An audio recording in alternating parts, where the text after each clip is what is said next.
Hello बच्चों, let's read the question first. The question says net gain of energy from 1 gram of glucose during aerobic respiration is, हमारे पास नीचे 4 options हमें दे रखे हैं 2 ATP, 4 ATP, 38 ATP, 40 ATP।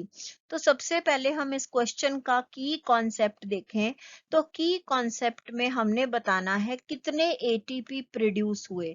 ATP जो है इसका है, ये एनर्जी करेंसी हम सेल की कहते हैं कि ये जितने हमारी एनर्जी जो प्रोड्यूस हुई है ये वो उसको मेजर करने के लिए करेंसी है। तो इसका फुल फॉर्म एडिनोसिन ट्राइफॉस्फेट है। अब अगर हम बात करें सेलुलर रेस्पिरेशन की, तो रेस्पिरेशन एक प्रोसेस है जिसके अंदर एनर्जी जनरेट हो रही है।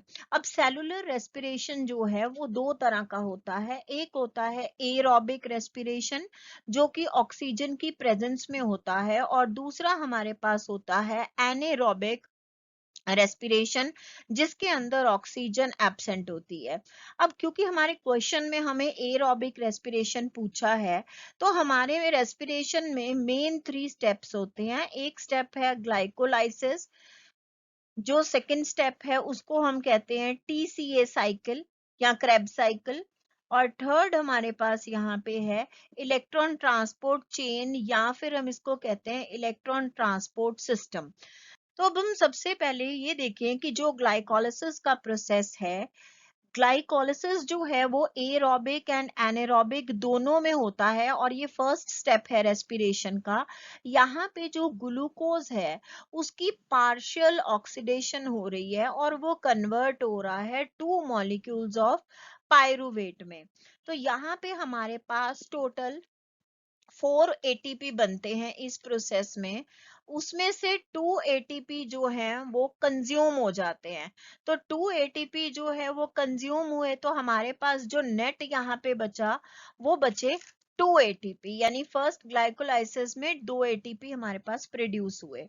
अब अगर हम बात करें क्रेब साइकिल की, तो क्रेब साइकिल या टीसीए साइकिल जो है यहाँ पे हमारे पास दो एटीपी बनते हैं हमारे पास, और हमारे पास 8 बनते हैं NADH, और हमारे पास 2 बनते हैं FADH2। तो यहाँ पे हमारे पास जो है, हम अगर ये देखें हमारा जो 1 NADH मॉलिक्यूल है ये हमारा बराबर होता है 3 ATP मॉलिक्यूल्स के, और जो हमारा 1 FADH2 है वो हमारा यहाँ पे बनाता है 2 ATP मॉलिक्यूल्स। तो अगर हम इसमें टोटल करें तो 2 ATP बने और 8 NADH के बने, तो 8 इंटू 3 और प्लस हमारा हो जाएगा 2 इंटू 2। तो टोटल हमारे पास हो गए यहाँ पे 30 ATPs जो हैं वो क्रेब साइकिल में हमारे पास प्रोड्यूस हुए। अब जो हमारा इलेक्ट्रॉन ट्रांसपोर्ट चेन या इलेक्ट्रॉन ट्रांसपोर्ट सिस्टम है ETC, यहाँ पे हमारे पास 2 मॉलिक्यूल्स प्रोड्यूस होते हैं NADH के और प्लस H पॉजिटिव। अब 1 NADH मॉलिक्यूल जो है वो हमने देखा कि वो 3 ATP के बराबर है, तो 2 NADH जो है वो 6 ATP के बराबर है।